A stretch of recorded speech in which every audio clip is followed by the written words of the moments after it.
আসসালামু আলাইকুম। অজানা বিশ্বের একটি নতুন ভিডিওতে আপনাকে স্বাগত। আজকের বিষয় জয়নুল আবেদিন, বিশ শতাব্দীর একজন বিখ্যাত বাঙালি চিত্রশিল্পী।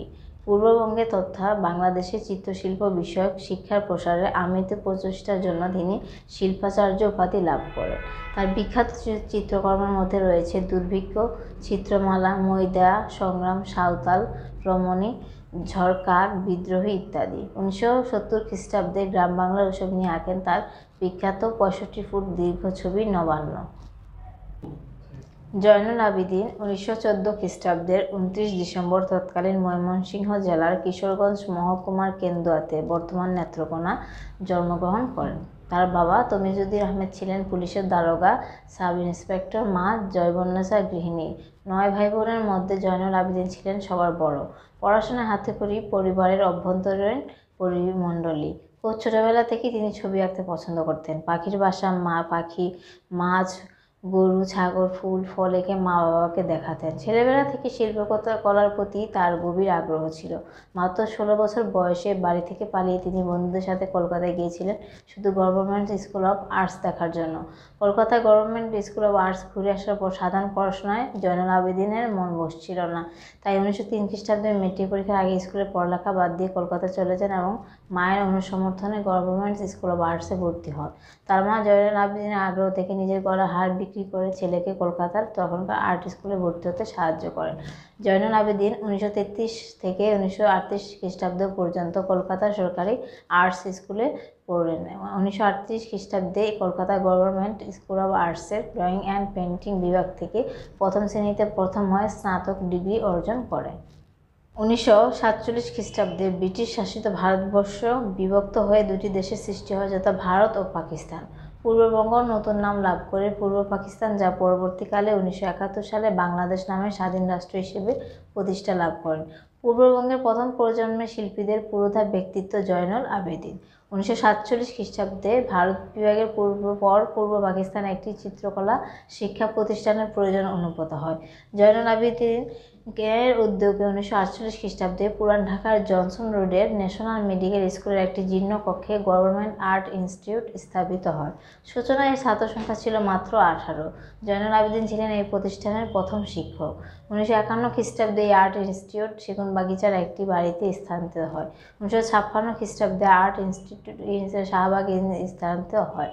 1963 সালে খ্রিস্টাব্দে এটি একটি প্রথম শ্রেণীর সরকারি কলেজ হিসেবে স্বীকৃতি লাভ করে এবং এর নাম হয় পূর্ব পাকিস্তান চারু ও কারুকলা মহাবিদ্যালয়। 1971-এ বাংলাদেশ অভ্যুদয়ের পর একই প্রতিষ্ঠানের নাম পরিবর্তন করে রাখা হয় বাংলাদেশ চারু ও কারুকলা মহাবিদ্যালয়। তিনি 1948 খ্রিস্টাব্দ থেকে 1966 খ্রিস্টাব্দ পর্যন্ত চারু ও কারুকলা মহাবিদ্যালয়ের প্রতিষ্ঠাতা অধ্যক্ষ হিসেবে দায়িত্ব পালন করেন।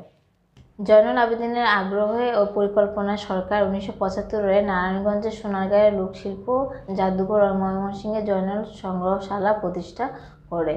জয়নুল আবেদিন 1940 খ্রিস্টাব্দের দুর্ভিক্ষ চিত্রমালার জন্য বিশেষ খ্যাতি অর্জন করেছেন। এছাড়াও তার বিখ্যাত শিল্পকর্মগুলো হল 1957-এ নৌকা, 1959-এ সংগ্রাম, 1971-এর বীর মুক্তিযোদ্ধা, ম্যাডোনা প্রভৃতি বিশেষভাবে উল্লেখযোগ্য। তার দীর্ঘ দুটি স্ক্রল 1969-এ অঙ্কিত নবান্ন এবং 1974-এ অঙ্কিত মনপুরা 70 জননন্দিত দুটি শিল্পকর্ম। তিনি চিত্রাঙ্কনের চেয়ে চিত্রশিক্ষা প্রসারের উপর অনেক বেশি সময় ব্যয় করেছেন। অনুমান করা হয় তার চিত্রকর্মের সংখ্যা 3000-এরও বেশি। বাংলাদেশ জাতীয় জাদুঘরে সংগ্রহীত তার শিল্পকর্মের সংখ্যা 807। বেঙ্গল ফাউন্ডেশনের সংগ্রহে আরও প্রায় 500 চিত্রকর্ম সংরক্ষিত আছে। তার পরিবারের কাছে এখনও 4 শতাধিক চিত্রকর্ম সংরক্ষিত। ময়মনসিংহের সংগ্রহশালায় রক্ষিত চিত্রকর্মের সংখ্যা 62। এছাড়া পাকিস্তানের বিভিন্ন সংগ্রহশালায় তার বিপুল পরিমাণ চিত্রকর্ম সংরক্ষিত আছে। ব্যক্তিগত জীবন। জয়নুল আবেদিন ব্যক্তিগত জীবনে জাহানারা আবেদিনের সাথে বিবাহ বন্ধনে আবদ্ধ ছিলেন। তাদের 3 সন্তান, মঈনুল আবেদিন, খায়রুল আবেদিন এবং সারোয়ার আবেদিন। তিনি পেশায় শিক্ষক হলেও তাকে অনেকে চিত্রশিল্পী নামে জানে। পূর্ববঙ্গে তথা বাংলাদেশে চিত্রশিল্প বিষয়ক শিক্ষার প্রসারে আমিত প্রচেষ্টার জন্য জনসাধারণে তিনি শিল্পাচার্য উপাধি লাভ করেন। বাংলাদেশের চিত্রকরদের মধ্যে তিনি শিল্প গুরু হিসেবে বিবেচিত। তার নামে চারুকলা অনুষদে একটি গ্যালারি রয়েছে। 2016 খ্রিস্টাব্দে বাংলাদেশ জাতীয় জাদুঘরের 35 সংখ্যক গ্যালারিটিতে শিল্পাচার্য জয়নুল আবেদিন চিত্রশালা হিসেবে সজ্জিত করে। ইন্টারন্যাশনাল অ্যাস্ট্রোনমিক্যাল ইউনিয়ন কর্তৃক 9 জুলাই 2009 বুধ গ্রহের একটি জ্বালামুখ তার মানব সভ্যতায় মানবিক মূল্যবোধ উপলব্ধিকে গর্বিত করার প্রেক্ষিতে আবেদিন জ্বালামুখ নামে নামকরণ করা হয়। তার জন্মদিন উপলক্ষে ঢাকা বিশ্ববিদ্যালয় ক্যাম্পাসে উৎসব হয় ও শিল্পাচার্য জয়নুল আবেদিন সংগ্রহশালায় শিশুদের চিত্রাঙ্কন প্রতিযোগিতার আয়োজন করা হয়। বিশ্বের প্রাচীনতম ও সর্ববৃহৎ ব্রিটিশ নির্মাণকারী প্রতিষ্ঠান বনহামসে তার স্কেচ বিক্রয় হয়।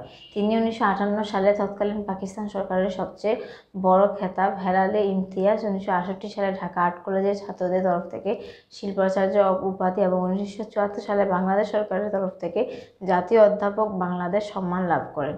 তার 105তম জন্মদিনে গুগল ডুডল ফিচার করে সম্মাননা করে। পুরস্কার 1958 সালে পাকিস্তান সরকার কর্তৃক প্রাউড অফ পারফরম্যান্স পুরস্কার প্রদান করেন চিত্রাঙ্কনে উল্লেখযোগ্য অবদানের জন্য। বাংলাদেশ সরকার তাকে 1977 সালে স্বাধীনতা পুরস্কার প্রদান করে।